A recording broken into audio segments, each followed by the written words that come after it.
On a cold February night in 1909, a thin boy stood on the deck of a crowded immigrant ship as it nosed into New York Harbor. He clutched his mother's hand, staring at the Statue of Liberty through a mist of coal smoke.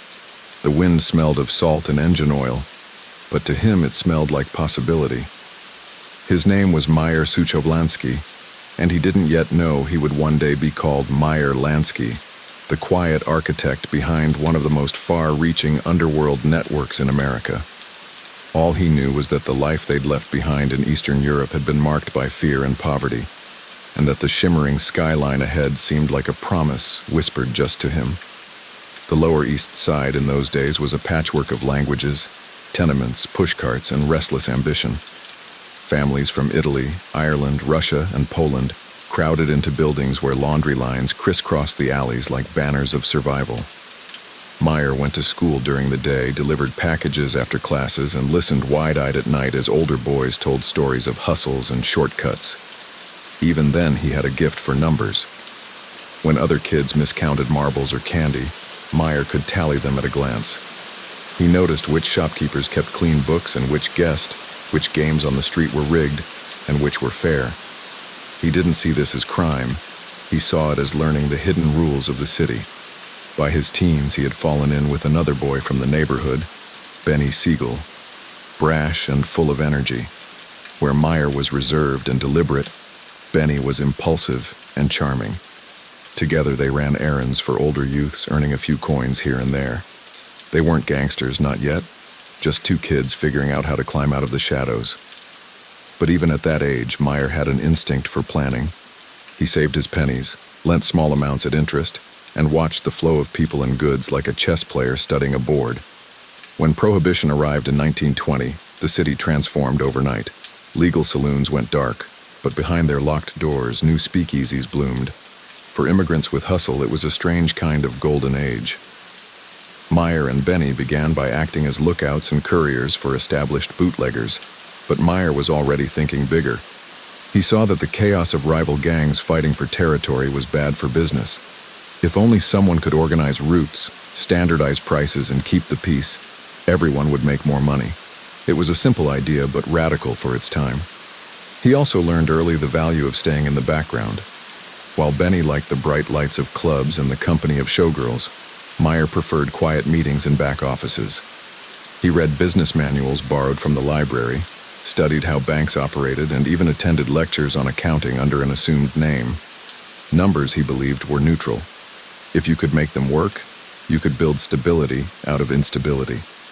He began keeping ledgers not just for his own small ventures, but for older operators who were tired of guessing at their profits. They paid him modest fees, and in return, they got clarity.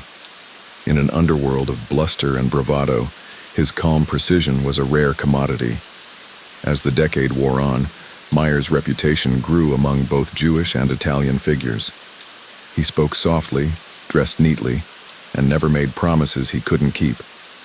People found they could trust his math even if they didn't fully trust each other. He and Benny set up small gambling rooms that operated like private clubs, offering an air of respectability. They paid off the right patrolmen, avoided flashy violence, and reinvested their earnings into safer ventures. By the mid-1920s, Meyer was still in his 20s, but already functioning as a kind of unofficial advisor, the quiet man in the corner with the ledger who turned arguments into agreements.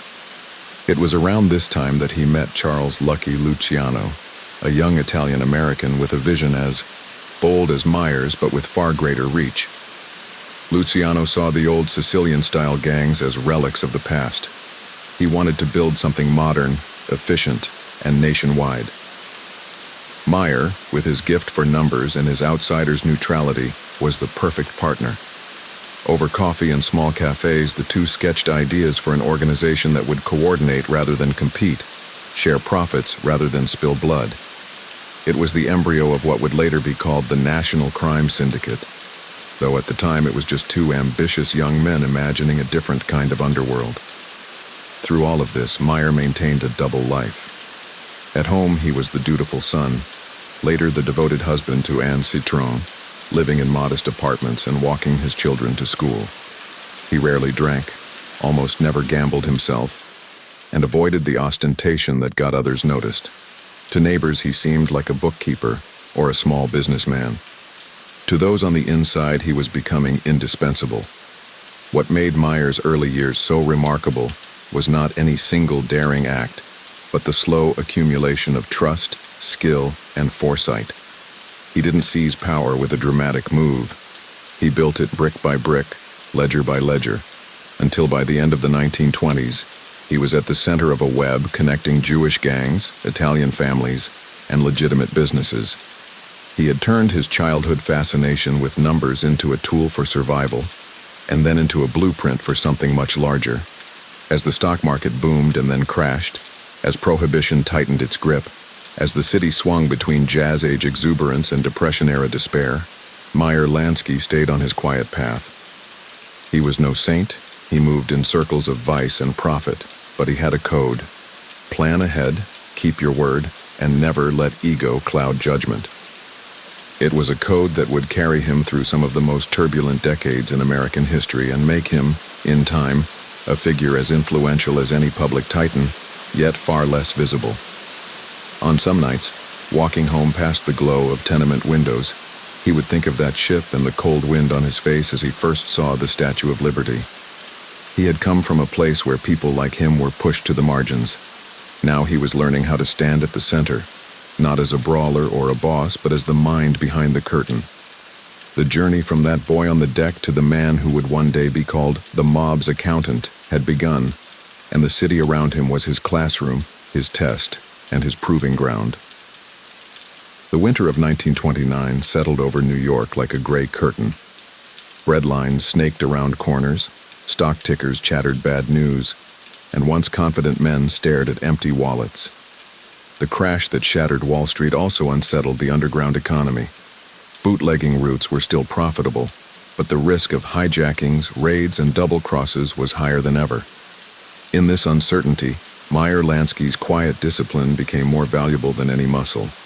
He still walked the same narrow streets of the Lower East Side, but now the meetings he attended were held in hotel suites or back rooms of midtown restaurants. At one such meeting, Lucky Luciano sketched out a bold idea: a commission where the heads of different groups could meet like directors of a corporation, setting policies and settling disputes without open warfare. Meyer listened, asked pointed questions about logistics and money flow, and began drafting what he jokingly called minutes of the Underworld. It was the seed of a new order. Benny Siegel was with them too, but Benny's star was rising in a different direction. He had a flair for showmanship and an appetite for risk. Where Meyer carried a small notebook and a quiet smile, Benny carried a pistol and a reputation. Meyer sometimes had to play older brother, cautioning him, smoothing over his outbursts. Yet the pair complemented each other. Benny opened doors with bravado. Meyer kept them open with structure. Throughout the early 1930s, Meyer perfected a system of bookkeeping and profit sharing that treated illegal enterprises like joint ventures. Each partner knew his cut, each expense was logged, and a portion was set aside for insurance, payments to lawyers, bail funds, and friendly officials. This was revolutionary in an era when many gangs operated on little more than handshakes and threats. Men who once swore only on loyalty began to swear on Meyer's numbers because they were accurate and unshakable. He also began looking beyond New York. In Florida, rum runners still brought in shipments from the Caribbean. In the Midwest, gambling houses operated under local protection. And in Havana, Cuba, a new horizon glittered under the tropical sun. Meyer saw the possibility of creating a network not limited by boroughs or even national borders. He took discreet trips, meeting bankers and businessmen who had nothing to do with crime on paper but knew how to move money quietly. Back home, the world of politics was shifting. Franklin Roosevelt's New Deal brought new regulations and new opportunities. Repeal of prohibition loomed on the horizon, threatening to collapse the lucrative bootlegging market. Many racketeers panicked, but Meyer treated it like an investor anticipating a market swing. If liquor was going legal, then the next wave of profit would be in gambling, hotels, and entertainment. He began putting together silent partnerships in racetracks, betting parlors, and service companies that could be used as fronts for cash flow. His goal was not just to survive the end of Prohibition, but to emerge stronger. It was during this period that Meyer's reputation as the mob's accountant really took shape. Newspapers occasionally hinted at him, but rarely by name. Reporters preferred dramatic figures like Al Capone or Dutch Schultz. Meyer did not mind. The less attention, the better. He bought modest homes, drove unremarkable cars, and spent evenings with his family. Even his children sometimes thought of him as simply, "Dad's in the hotel business." In reality, he was sitting across from the most feared men of his time, explaining balance sheets and insisting on budgets. Yet for all his caution, he was not immune to danger. Dutch Schultz, volatile and ambitious, began talking about killing the special prosecutor Thomas Dewey, whose investigations threatened everyone. Meyer argued against it, warning that murdering a state official would bring catastrophic heat. When Schultz went ahead with his plans, the newly formed commission voted, at Luciano's urging and with Meyer's agreement, to eliminate Schultz before he could act. It was a grim but telling moment, the Underworld's new board of directors policing itself for survival. Meyer did not relish such decisions, but he understood their necessity. Better one fire contained than the whole house burning down. By the mid-1930s, his influence stretched from New York to Miami and Chicago. He was no kingpin barking orders, but rather the quiet center of a wheel, the man who could be trusted to settle disputes, design profit splits, and keep everyone's secrets. He liked to say, half joking, "I'm not a gangster, I'm a businessman." And in many ways it was true. He had transformed what had been a haphazard network of rackets into something resembling a corporation, albeit one without a charter. This was also the era when Meyer began forming relationships with legitimate financiers. Some were émigrés like himself, others Ivy League graduates intrigued by high returns. Through them, he learned the subtleties of offshore accounts, shell companies, and tax havens. These were not exotic tricks to him, but tools, as natural as a carpenter's saw. By moving money carefully, he gave his partners stability and himself a layer of protection. At night, when deals were done and the city hummed below, Meyer sometimes sat by a window in his modest apartment, thinking of his father, a humble garment worker who had believed America meant honest toil. He wondered how he had come to stand at the crossroads of two worlds, the world of his parents' dreams and the world he had built with numbers and nerve. He told himself he was creating order out of chaos, a kind of hidden architecture that kept violence at bay. Whether that was true or simply a story he told himself, it gave him purpose. By 1936, the commission was firmly in place. Luciano was the acknowledged strategist of the Italian families, and Meyer Lansky, still only in his early 30s, was its unassuming financial brain. He had helped build a system that would shape organized crime for decades to come. Yet he remained the man you could pass on the street without a second glance, a small figure in a neat suit, carrying a briefcase full of ledgers rather than a gun. The city outside was changing, new skyscrapers rising, the sound of swing music floating from radios, WPA workers paving roads. But in the quiet back rooms where real decisions were made, Meyer Lansky was at the table, listening more than he spoke, guiding with a light but steady hand. His journey from the ship's deck in 1909 had brought him to the center of power, but he still thought of himself as the boy counting marbles on a tenement stoop, always calculating, always planning.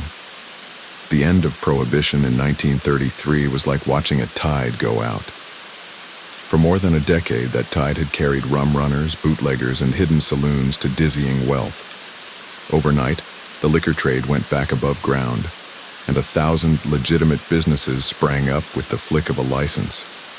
Men who had built their names on secret shipments suddenly had empty warehouses. Some tried to keep selling on the black market, others drifted into other vices. Meyer Lansky had already been preparing for this moment.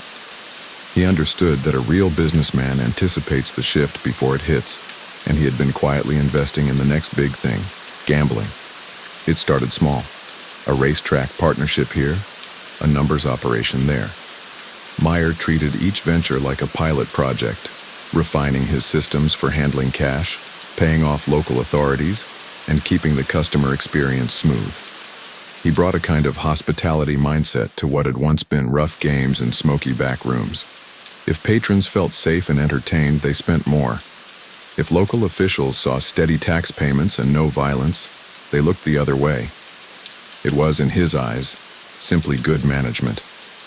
Benny Siegel became his advance man in this new world, the one who could charm celebrities and politicians, while Meyer crunched the numbers. In Florida, they began setting up service companies, laundries, vending suppliers, catering firms that could feed and clothe the gambling houses while masking their profits. The Depression still gripped the nation, but people always found a few dollars for a flutter, and Meyer knew how to make those dollars multiply. At the same time, he was looking south. Havana shimmered in his imagination like a movie set. Palm trees, white beaches, lively music, and a government open to foreign investment. Cuba's laws allowed gambling in a way the United States did not, and its location made it an ideal hub for money moving in and out of North America. On his first scouting trip, he walked the Malecon at night, listening to the surf and picturing grand hotels with casinos on the ground floor, orchestras playing for tourists, and quiet rooms upstairs where cash could be counted. It was a vision of legitimacy, draped over an underworld skeleton. Back in New York, his role as mediator and organizer deepened. Disputes over territory or revenue came to him in Lucky before they erupted into violence. When a problem arose with a Chicago partner, Meyer would take the train out, sit down with all sides, and sketch a solution in neat handwriting. He wasn't naive about the nature of the men he dealt with. He knew what they were capable of, but he believed that by imposing order, fewer bullets would fly. He liked to say to his closest friends, "If everyone gets what he's owed, nobody gets nervous." This period also saw his first serious attempts to create buffers between his money and its sources. Through contacts in Swiss banks and Caribbean outposts, he began experimenting with offshore accounts. He read banking manuals the way others read pulp magazines, learning how trusts, holding companies, and bearer shares could obscure ownership. It wasn't glamorous, but it meant that if one operation went down, the funds were protected and could seed another venture. It was his version of building a safety net. Yet for all his planning, he remained a man of habits. He still returned to the Lower East Side to visit his old synagogue, to slip money to struggling families, to show his children the neighborhood where he grew up. Those walks reminded him why he had chosen brains over brute force, the memory of hunger, of cramped rooms, of a father bent over a sewing machine. In his mind, each successful deal was not just profit, but security, a hedge against ever going back to that life. By the late 1930s, the network he had helped design was running like a hidden corporation. The commission settled disputes. The various families diversified into unions, construction, entertainment, and gambling. Meyer's quiet voice carried weight in those meetings. He was not the loudest, not the most feared, but when he spoke about numbers, even the toughest men listened. He had shown them that discipline could be more powerful than intimidation. On summer nights, he and Benny would sit in a Miami hotel bar, the ocean breeze coming through the open windows, and talk about the future. Benny dreamed of building glittering casinos in the desert or on tropical islands, places where movie stars would mingle with high rollers and everything would feel legitimate. Meyer nodded, taking mental notes, already calculating capital costs, tax angles, and how to bring in reputable architects and entertainers. Between the two of them, a blueprint for modern Las Vegas and Havana was slowly forming. Still, shadows lingered. Federal investigators were learning to follow the money, and reform movements were pushing to clean up gambling. Meyer responded with the same calm he had shown during Prohibition's end. Diversify, stay low profile, and keep the books immaculate. He knew that in the long run, the man who survives is the man who adapts. As the decade closed and war clouds gathered over Europe, Meyer Lansky stood at a new crossroads. He was no longer the boy from Grodno or the scrappy teenager hustling on New York's sidewalks. He was a financier with international contacts, a strategist with a reputation for fairness, and a man who believed he could build a lasting empire out of activities most called vice. Whether history would remember him as a criminal or a visionary, he was determined to keep moving forward, one carefully planned step at a time. The 1940s opened with the world tilting toward chaos. War in Europe was no longer headlines from far-off cities, but a storm pulling at every port, every shipping lane, every whisper of intelligence. Meyer Lansky was watching the news like any other American, but he also had ears in places most didn't. His network of gamblers, dock workers, stevedores, and expatriates gave him a patchwork view of what was happening overseas. He wasn't a soldier or a politician, yet he sensed that a massive shift was coming that would touch his life as surely as it touched Wall Street or Washington. On the docks of New York, he had always maintained cordial relations with the longshoremen's unions. These were the men who loaded and unloaded the ships, who saw what cargo came and went. When German U-boats began prowling off the East Coast, and rumors spread of sabotage in American harbors, it wasn't just government agents who were nervous. The Navy needed eyes and ears. Through intermediaries, a quiet conversation began between naval intelligence and Meyer's people. The government, at least some parts of it, understood that sometimes the fastest way to secure a port was not through formal channels, but through men who actually ran the piers day to day. Meyer did not wear a badge, but he did not hesitate.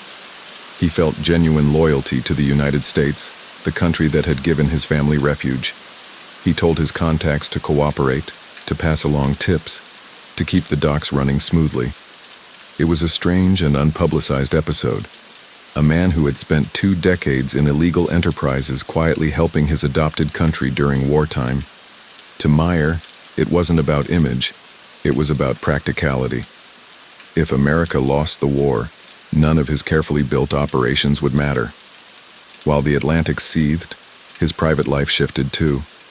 His children were growing, his wife became more involved in charities, and he began to spend more time in Florida, away from the scrutiny of New York. In Miami Beach, he could walk along the sand and think about his next moves.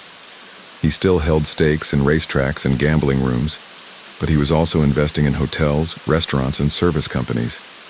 Each legitimate business was another layer of insulation, another way of turning cash into something the taxman could see without suspicion. The dream of Havana, meanwhile, moved from sketches to concrete. During the war and immediately after, Cuba remained a playground for wealthy Americans. The island's government granted licenses for casinos and hotels, and Meyer quietly backed several. He insisted on first-class decor, honest games, and polite staff. Guests could sip cocktails, listen to big bands, and feel glamorous. The house still won, but it did so with a smile. That was his formula: make Vice feel like vacation. He also deepened his friendships with entertainers, lawyers, and even a few politicians. These weren't criminal alliances, but social ones, the kind of connections any businessman cultivated. A famous singer would headline at one of his rooms, drawing a respectable crowd. A respected attorney would offer advice on tax shelters. A friendly legislator might smooth the way for a zoning change. Meyer rarely appeared in the press, but behind the scenes he was building something that looked more like an empire of hospitality than an underworld racket. Yet he never forgot the risks. Federal agencies were reorganizing after the war, new commissions were investigating organized crime, and public opinion was shifting. Headlines about syndicates and mafias made politicians eager to show results. Meyer responded with even more discipline. No flashy cars, no front-page photos, no boasting. If an associate became too visible, he quietly withdrew.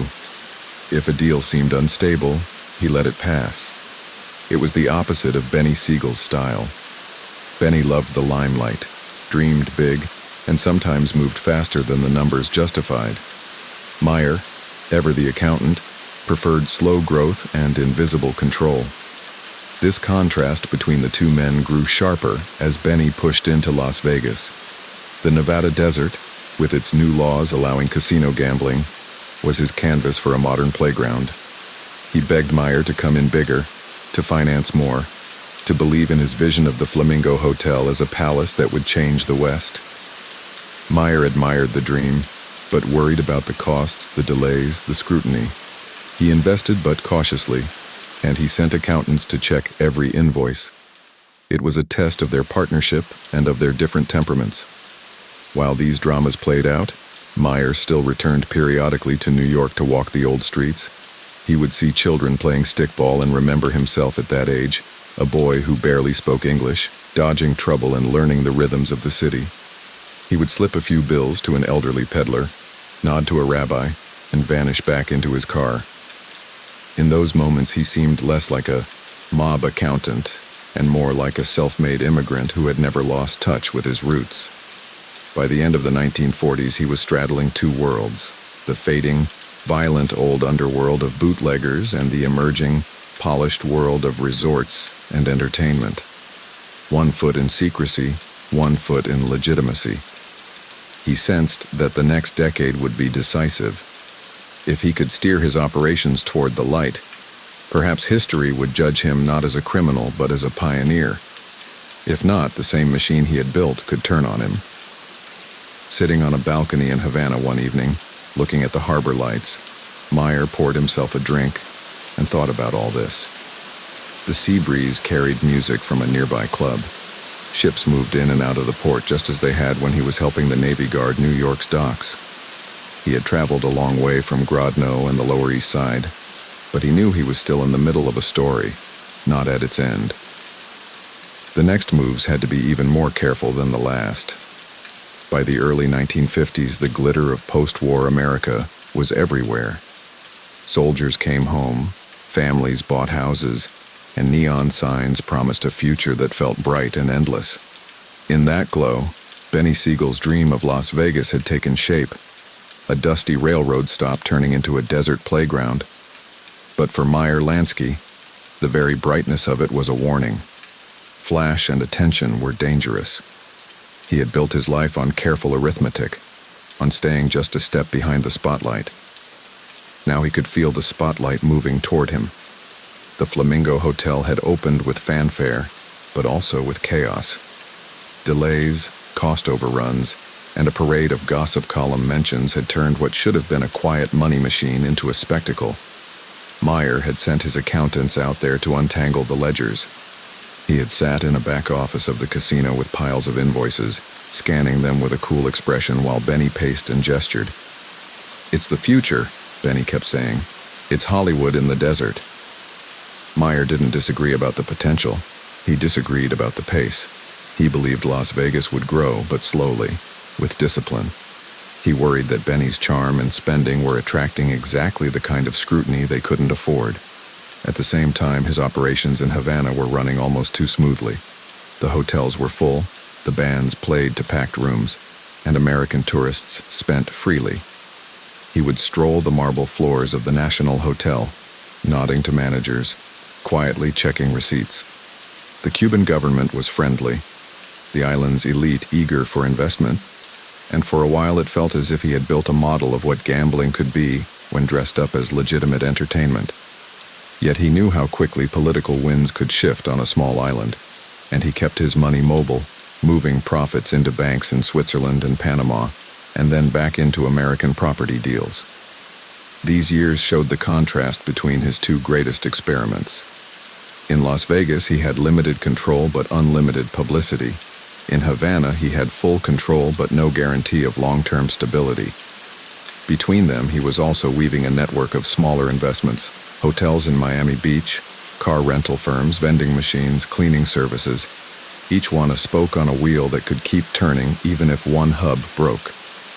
The press, meanwhile, had begun using new words: syndicate, mafia, national crime network. Senators held hearings, newspapers printed charts with names and arrows. Meyer's own name rarely appeared, but the patterns described were ones he recognized. He doubled down on his old habits: low profile, careful records, modest personal style. His suits were well tailored but never flashy. He lived in a comfortable but not ostentatious home. He spent evenings with his family, reading, playing cards, or walking along the beach. Friends joked that he looked more like an accountant than a boss, which was exactly the impression he wanted. He also began thinking more about legacy. His children were growing up American, with college prospects and a chance at lives far removed from his own rough beginnings. He quietly paid for scholarships and community projects, never attaching his name. He wanted them to see him not just as a man of deals, but as someone who built stability out of chaos. In private moments, he wondered if that was even possible. Could a man who had spent decades operating in the gray zones of the law ever really cross over into respectability? One evening in Miami, he sat with a small group of trusted friends on a balcony overlooking the ocean. The sun had just set, leaving a wash of pink and gold on the horizon. Someone asked him where he thought the future of the business was. He answered softly, almost as if thinking aloud. "It's going to be about perception," he said. "People don't want to feel they're in a back room anymore. They want lights, entertainment, names they know. If we can give them that and keep it clean, it will last. If we make it look like the old days, it will disappear." It was less a boast than a prediction, and those who heard it never forgot it. Still, trouble always hovered at the edges. Benny's mismanagement of the Flamingo became a cautionary tale. Rivals in Havana began angling for their own pieces. Politicians in Washington promised new crackdowns. Meyer handled each challenge like a chess problem, moving pieces quietly, withdrawing when necessary, investing in unexpected areas, keeping his books pristine. The boy from Grodno who had once hustled dice games on New York sidewalks was now a strategist thinking in decades. As the 1950s deepened, Las Vegas slowly matured into what Benny had dreamed, but it was run by a different kind of discipline, Meyer's kind. Havana glittered on the surface but trembled underneath with hints of revolution. And in between those two poles, Meyer Lansky continued to walk the narrow line he had chosen long ago. A life built on risk, but disguised as prudence. A man who wanted to turn vice into respectability without ever being sure if he could. He would later look back on these years as a hinge point, the moment when all the strands of his life were stretched taut. The careful planner was entering a period where even the best plans could be undone by forces beyond his control. Yet for now he still believed, as he always had, that adaptation was survival. And so each morning he rose, reviewed his accounts, and prepared for whatever new chapter was about to unfold. By the end of the 1950s, Havana looked like the promise Meyer Lansky had carried in his head for 2 decades. Casinos glowed like jewels along the Malecon. Air-conditioned hotels rose over palm-lined avenues. American tourists stepped off Pan Am flights in linen suits and summer dresses, ready to dance to mambo rhythms and roll dice at polished tables.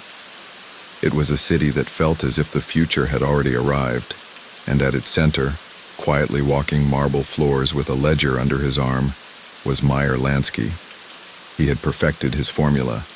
The casino floors were glamorous, but the books were kept like a Swiss bank's.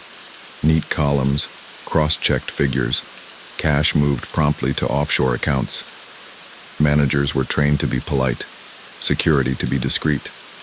Entertainers rotated through the showrooms, big bands, crooners, comedians, giving the resorts the feel of a legitimate entertainment circuit. This wasn't the backroom gambling of the old Lower East Side. It was, to the eye at least, a respectable industry.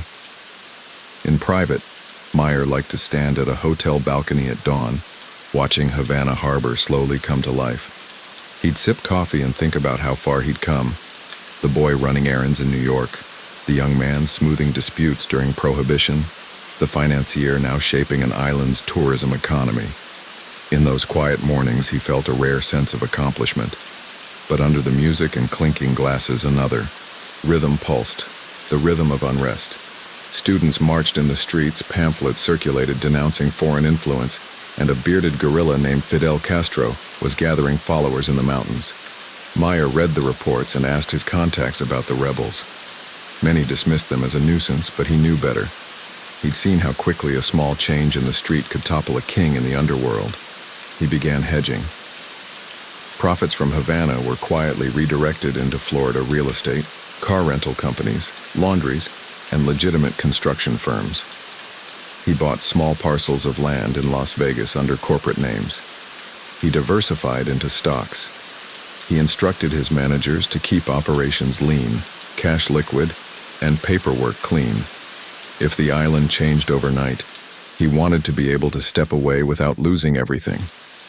Meanwhile, his visits to Las Vegas became more frequent. The city Benny Siegel had imagined was no longer a dream but a neon-lit reality. The Flamingo, the Sands, the Desert Inn, all were running smoothly under new management styles, more in line with Meyer's caution. He would walk the casino floors incognito, checking the feel of the room, speaking softly with pit bosses, then retreat to a back office to review figures.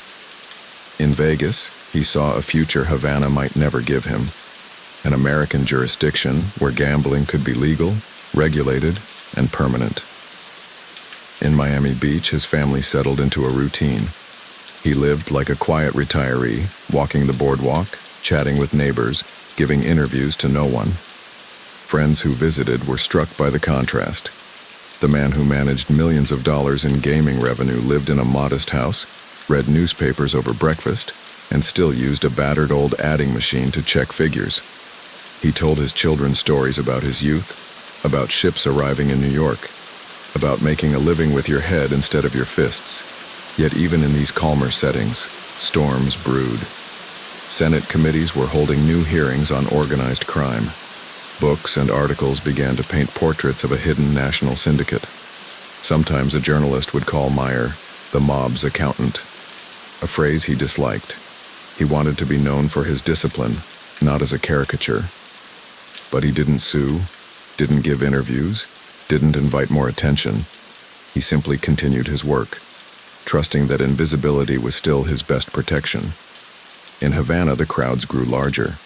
Bombings hit nightclubs, and police patrols thickened around tourist districts. Some of Meyer's Cuban partners assured him that the rebels would be defeated. Others quietly prepared to leave. He held meetings in back offices, his voice calm but his instructions firm. Keep cash on hand, delay big renovations, be ready to close at a moment's notice. He had built a shining city for tourists, but he never forgot it was built on shifting sand. One evening, sitting with an old friend on a veranda overlooking the sea, Meyer spoke with uncharacteristic wistfulness. "We tried to make something lasting here," he said almost to himself. "We gave people jobs, brought in music, built hotels, but no matter how you dress it up, some will always see only outsiders and vice." The friend nodded, unsure how to answer. Meyer sipped his drink and watched the surf break against the seawall. As 1959 approached, the rebel columns began descending from the mountains. Newspaper photos showed them entering towns, bearded and smiling. Planes out of Havana grew fuller with nervous investors. Meyer had already shifted much of his capital, but he felt the loss not just as money but as a vision, his model of turning vice into respectability. In Las Vegas, the lights were brighter than ever, but in Cuba, the candles were flickering. He spent New Year's Eve of 1958 in Florida with his family, listening to radio bulletins. At midnight, he looked out at the Atlantic, dark and vast, and thought of the ships he had once helped watch. During the war, he had survived Prohibition, survived the Depression, survived scrutiny by federal agencies. Now he was facing a different kind of challenge, history itself, rolling over his island paradise like a wave. And true to form, he was already planning his next move. The night Havana fell was nothing like the movies. There was no dramatic standoff at the Tropicana, no last spin of the roulette wheel.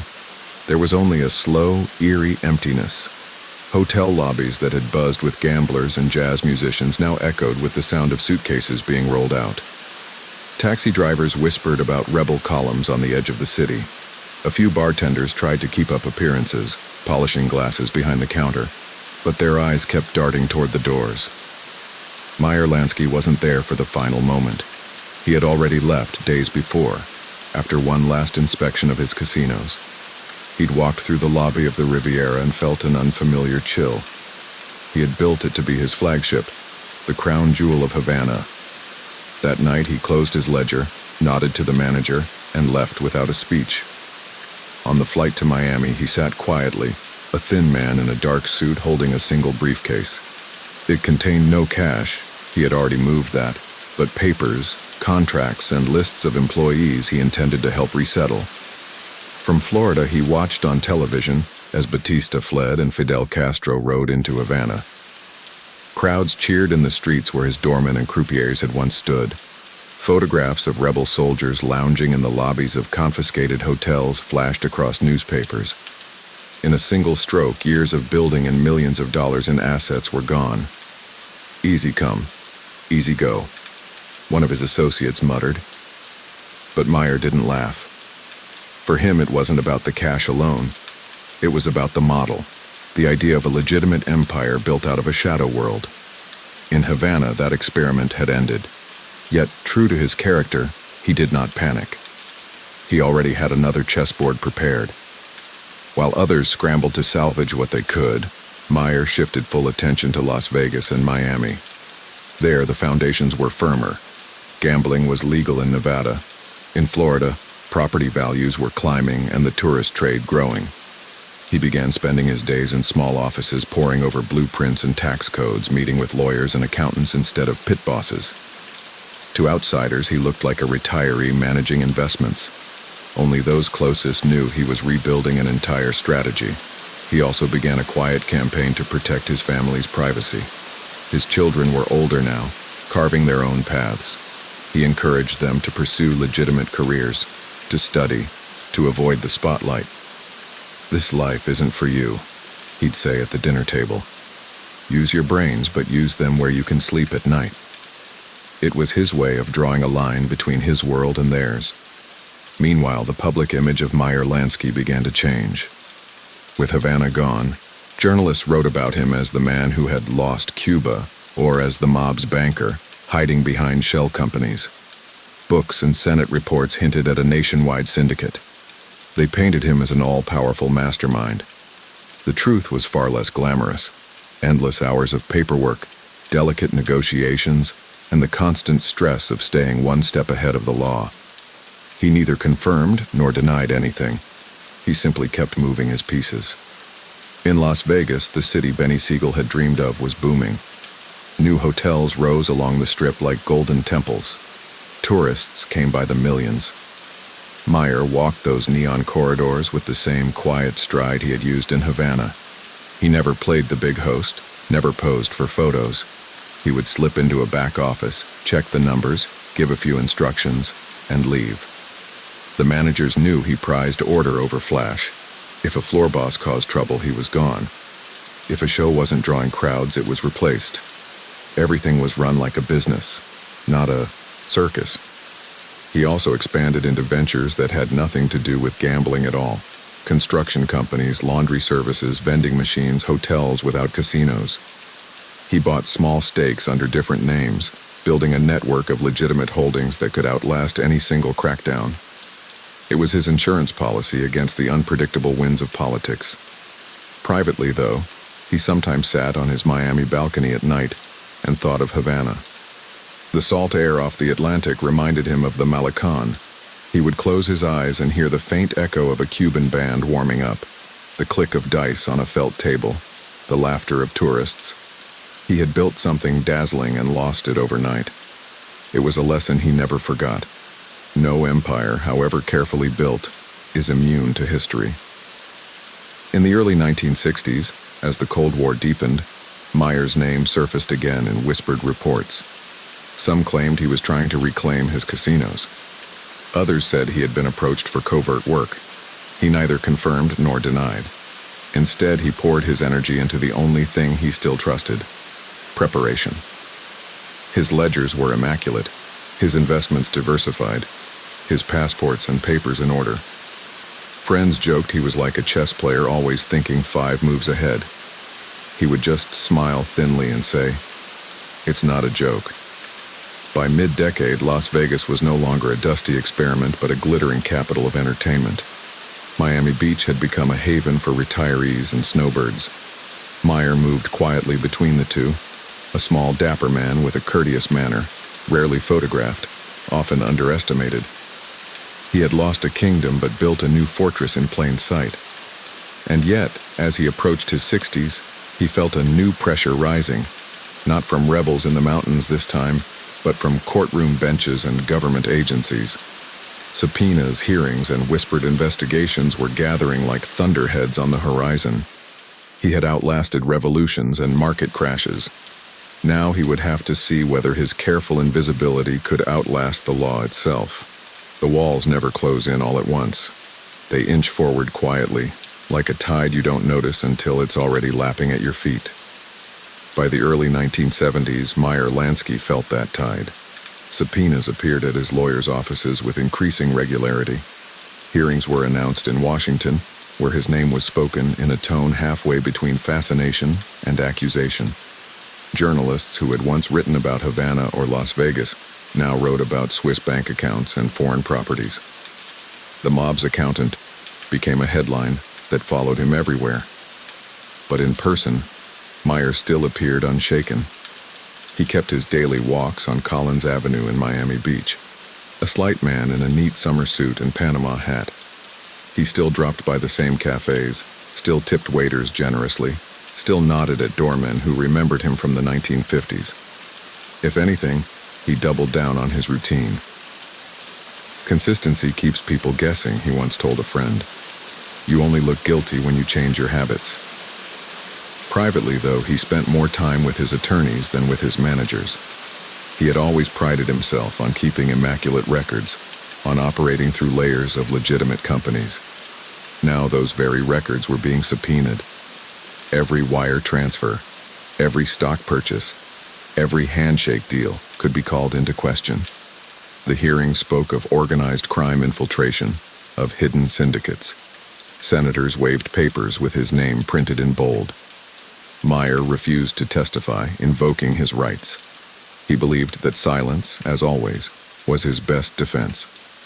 Silence, however, does not stop the slow grind of time. His health was not what it had been. A lifetime of stress and cigarettes left him with a heart weaker than he liked to admit. He was in his 70s now. Friends had died, some in violent ways, some quietly in Florida condos. The world he had built was changing faster than ever. Las Vegas was now ruled by corporations and public shareholders, not backroom partnerships. The new generation of mobsters were more reckless, less disciplined.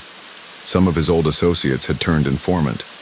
It was a far cry from the closed-mouth old-world code he had been raised in. The government, frustrated by his refusal to cooperate, turned its focus to his money overseas.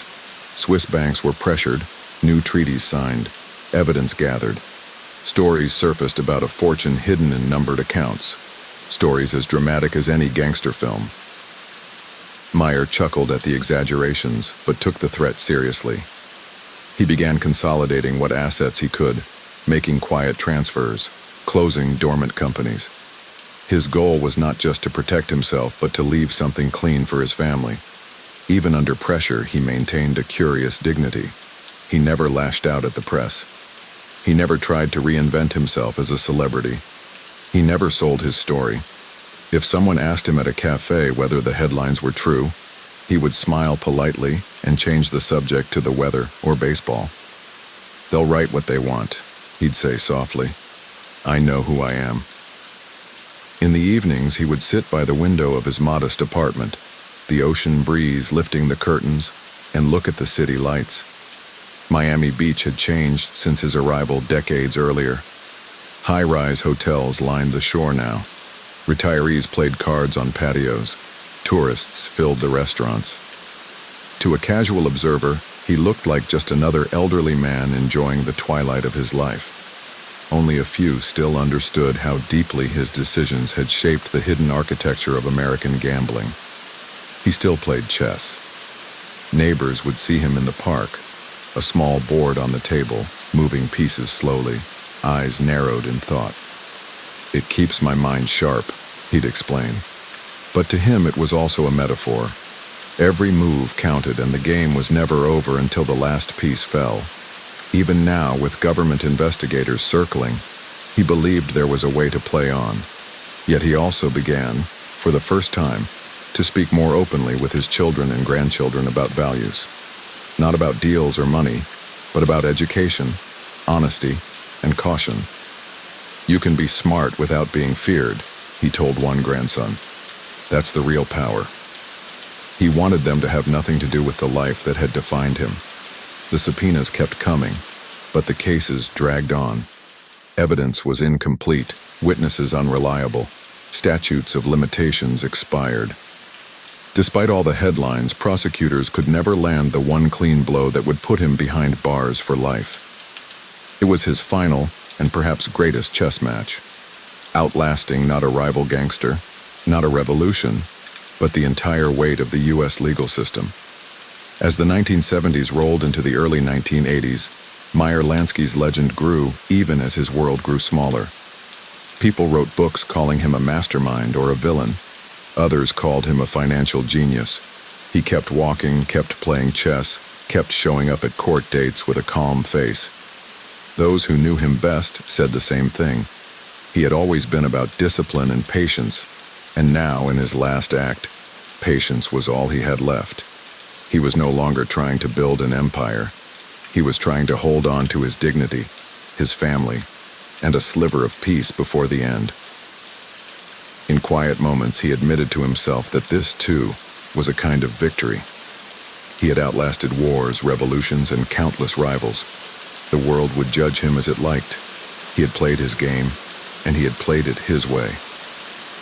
By the time the 1980s dawned, Meyer Lansky was no longer the thin boy on a ship or the quiet accountant in a back room. He was a name in books, a face in newspapers, a whispered legend at gaming tables he no longer visited.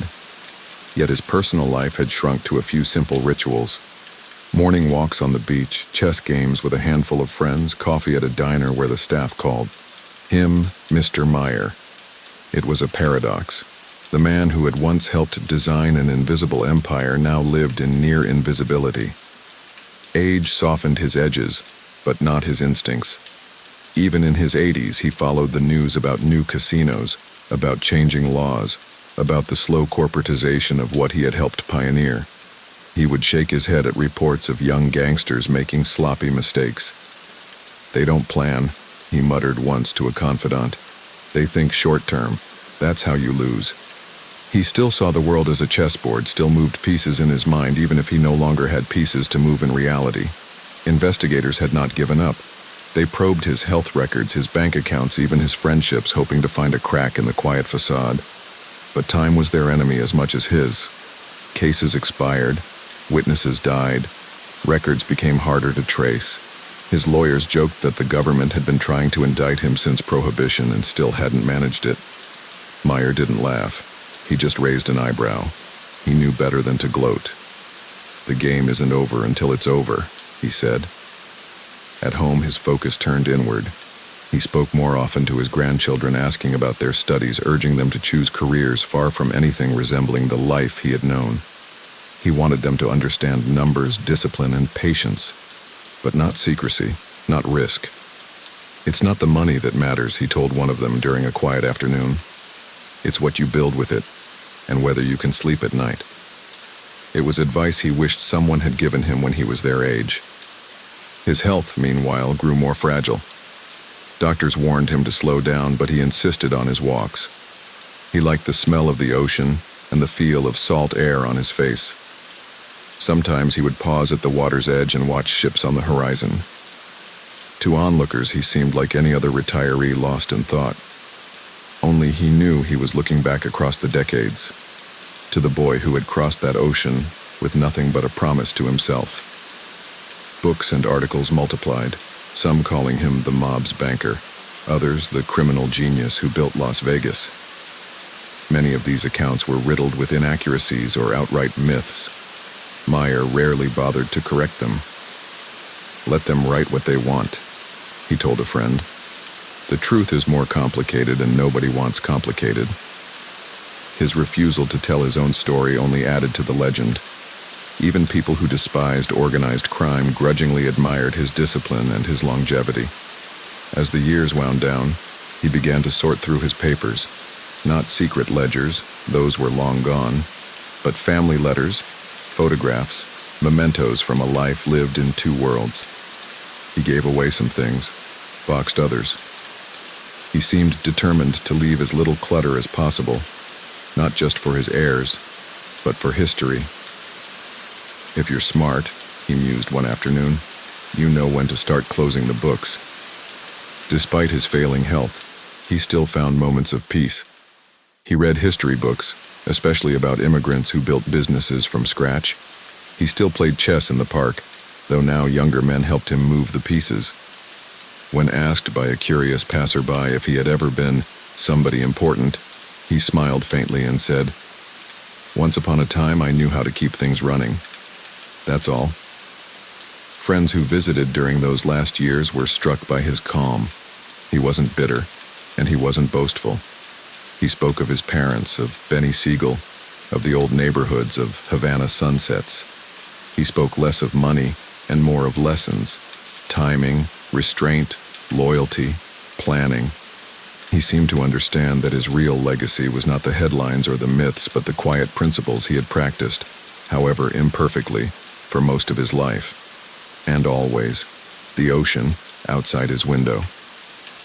In the glow of the late afternoon sun, Meyer Lansky would sit with a cup of coffee and watch the tide move in and out. It was a view he never tired of, a rhythm he found comforting. The man who had once orchestrated complex networks across continents now found solace in something as simple and unstoppable as waves on a beach. It was, in its own way, the ending he had prepared for. Not dramatic, not glamorous, but steady. Meyer Lansky's final years unfolded with a quiet symmetry that would have pleased the young boy who once counted coins on the Lower East Side. No court ever convicted him of the sprawling crimes the papers alleged. No single photograph captured him in a gaudy lifestyle.